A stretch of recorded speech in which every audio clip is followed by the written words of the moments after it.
Aux dernières élections européennes, Français, Britanniques ou Danois ont massivement voté pour des partis nationalistes. Un mouvement d'opinion observé aussi aux États-Unis, en Chine et en Inde. Le saviez-vous? Les frontières ont augmenté de 30 000 km en 25 ans. Eh oui, 30 000 km. Il n'y avait que 150 pays en 1975. Et aujourd'hui, à votre avis? C'est 200. Frontières plus nombreuses, plus hermétiques. Selon vous, quel est le pays le plus protectionniste au monde? Direction l'Amérique latine, c'est l'Argentine.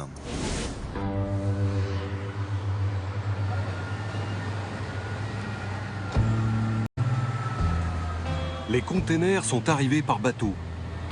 Des tonnes de marchandises du monde entier destinées à être vendues sur le sol argentin. Mais aujourd'hui, au lieu d'être acheminés vers les rayons des supermarchés, les produits restent bloqués ici, dans ce qu'on appelle un entrepôt fiscal. Éric Castagnier est français, il importe du matériel de bricolage. Je suis désespéré avec ces marchandises. Pour celle-là, je n'ai toujours pas obtenu l'autorisation d'importation.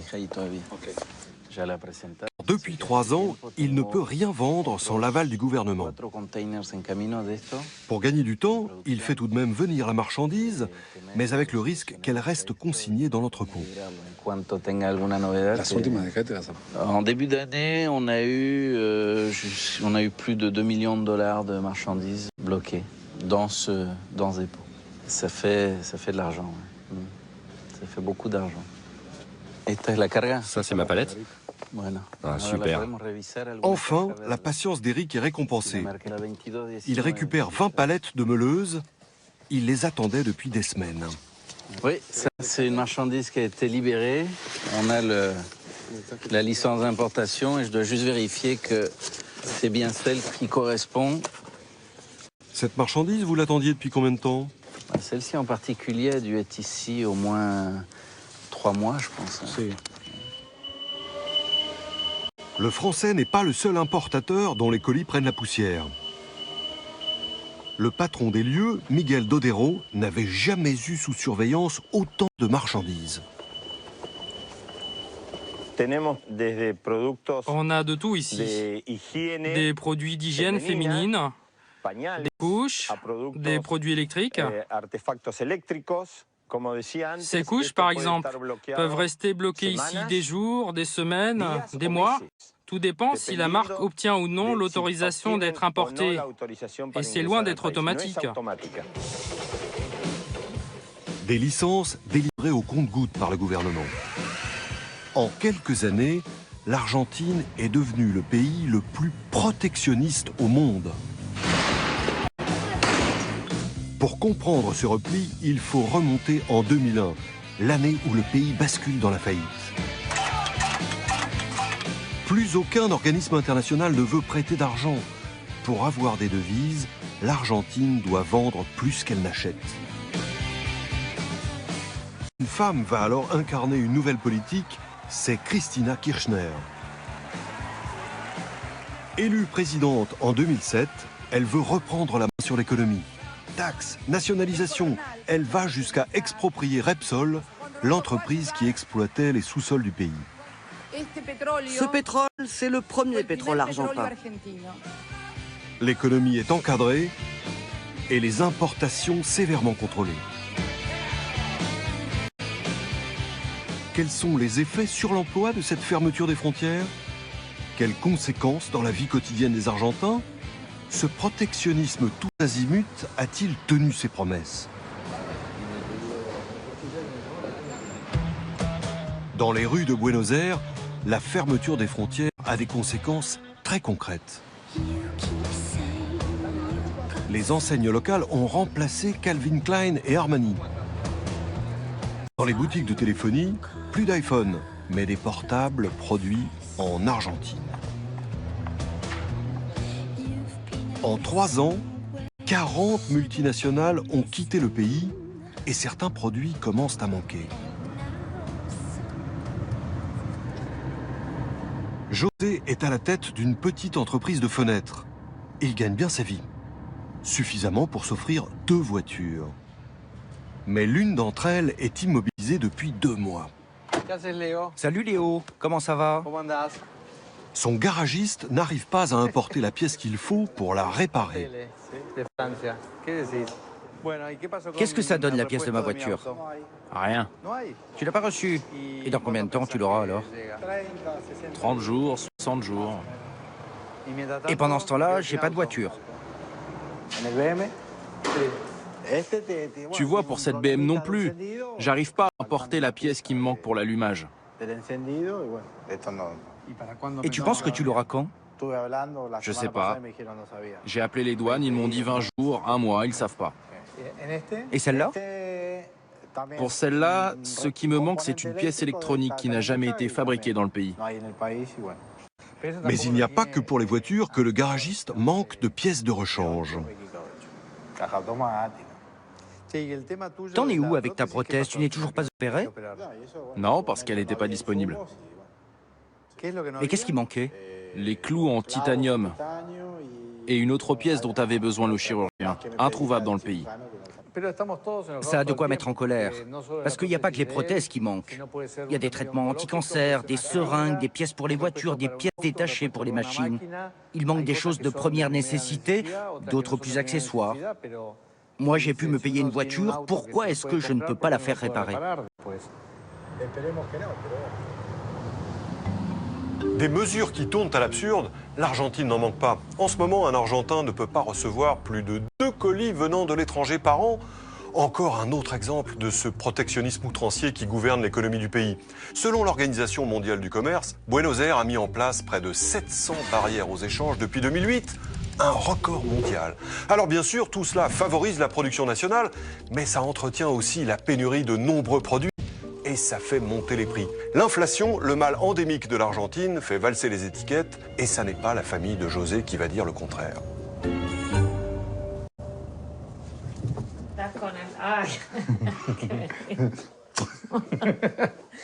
José est père de 2 enfants. Sa femme, Maria, est professeure au lycée. À la maison, l'inflation est devenue un casse-tête quotidien. Quand Maria va faire les courses, elle ne sait jamais à l'avance combien elle va payer. Les prix changent tout le temps. Le fromage, par exemple. La semaine dernière, il était à 40 pesos le kilo, environ 4 €. Et cette semaine, il est à 80. Le gouvernement tente de masquer cette réalité. Officiellement, l'inflation n'est que de 20%. Alors les filles, on va regarder de combien le prix du gaz a augmenté. À la télé, ils disent 30%. Beaucoup plus. En réalité, les prix ont augmenté de plus de 40% l'année dernière.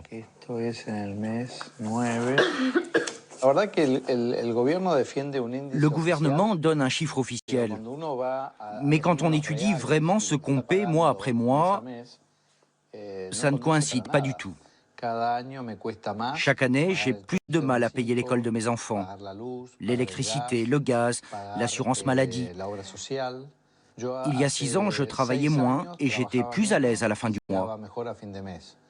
Aujourd'hui, je passe beaucoup plus de temps au boulot et pourtant, je n'arrive pas à régler l'ensemble de mes factures. José n'a plus confiance, ni en son pays, ni en sa monnaie, qui peut perdre sa valeur du jour au lendemain. Alors pour les quelques économies qui lui restent, il fait quelque chose d'absolument interdit en Argentine.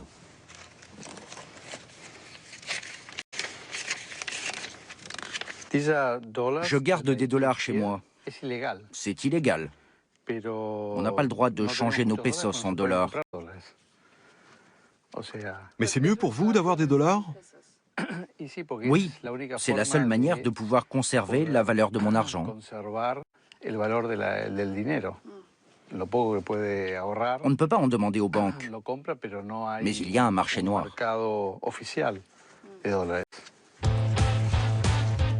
Une économie parallèle, des produits qu'on ne trouve plus dans le pays, une situation que le gouvernement fait semblant d'ignorer. Jouant les stars, Luis Delia. Populiste et populaire, ce conseiller de la présidente défend coûte que coûte le protectionnisme avec un argument, l'emploi. Les risques de pénurie, il les balaye d'un revers de main. Il paraît qu'il manque des produits, par exemple des seringues dans les hôpitaux. Non, ça ce sont des mensonges de la part de la presse hégémonique soumise aux intérêts des financiers et du grand capital. Avant, on avait une économie complètement ouverte. On a perdu 8 millions de postes de travail. Ça ne nous arrivera plus. L'argument fait mouche chez ces militants venus célébrer leur présidente devant la Casa Rosada, le palais de l'Élysée argentin. Le chômage était à 25% il y a 14 ans. Il est tombé à 8% depuis que Kirchner est au pouvoir. Du temps des libéraux, on importait tout de Chine et des autres pays étrangers. Les Argentins n'avaient plus de travail. Ce gouvernement a fait l'opposé. On consomme argentin pour qu'il y ait du travail pour les Argentins. Et vous, vous achetez argentin? Oui. Et votre pantalon? C'est Nike? La marque est étrangère, mais c'est un faux. Si, c'est fabriqué ici. Pour favoriser l'emploi, même les marques étrangères sont mises à contribution. En plein cœur de Buenos Aires, la blonde la plus célèbre des États-Unis a sa propre boutique. Un privilège obtenu grâce à un mariage forcé avec Rasti, une marque argentine qui fabrique des jeux de construction. C'est la règle du donnant-donnant inventée par le gouvernement. Mattel a gagné le droit d'importer ses poupées à condition d'exporter ses petites briques argentines. Ce ne sont pas des Legos, mais bien des produits 100% locaux fabriqués dans la banlieue de Buenos Aires. Et ce sont les grands gagnants du protectionnisme. En 12 ans, la société familiale de Daniel Di Mare est passée de 10 à 84 salariés. On est fiers de produire en Argentine. On est fiers de nos jouets. Pas seulement parce que ça rapporte de l'argent, mais aussi parce que ça fait vivre 84 familles.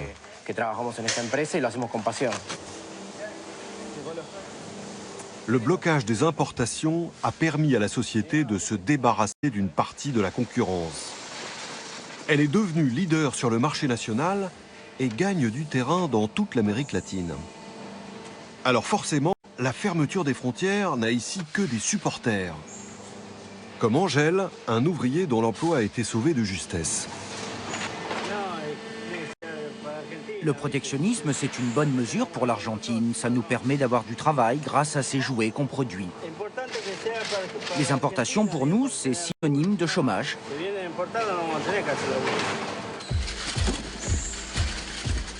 Selon les statistiques, les jouets fabriqués en Argentine représentaient seulement 5% du marché en 2003, contre près d'un tiers aujourd'hui. Mais pour quelques entreprises qui réussissent, c'est toute une économie qui tourne au ralenti.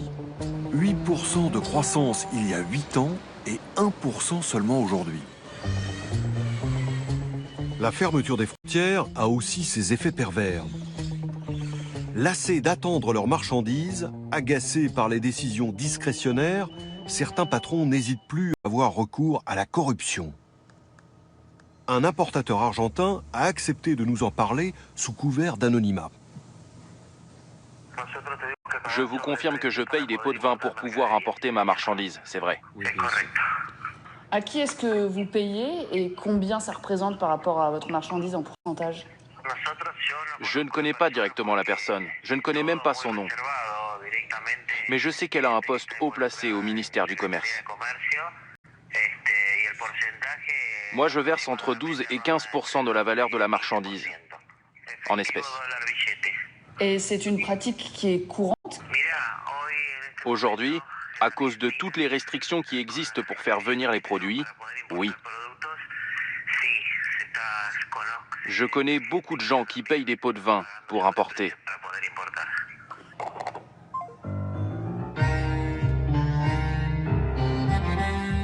En Argentine, ce protectionnisme acharné est loin d'avoir tenu toutes ses promesses. Blocage des marchandises, des capitaux et parfois même des hommes. Christophe a cru au miracle argentin. Quand il est arrivé des Deux Alpes il y a 7 ans, le pays avait renoué avec la croissance. Il ouvre cette maison d'hôte à 800 km de Buenos Aires, en pleine nature.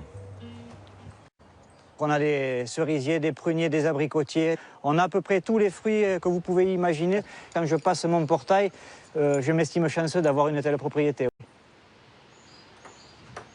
Christophe pensait avoir trouvé un petit paradis pour sa femme et ses 2 enfants.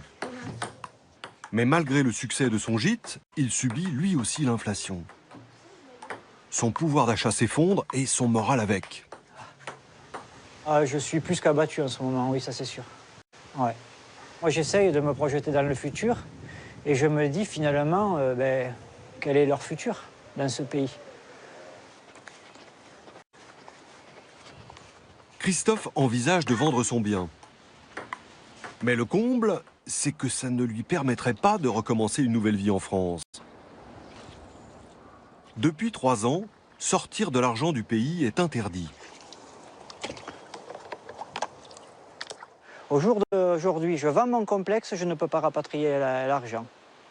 Donc, ça me paraît totalement aberrant parce que je suis prisonnier d'un système financier. Comme je dis souvent à mes clients, je me considère comme ça.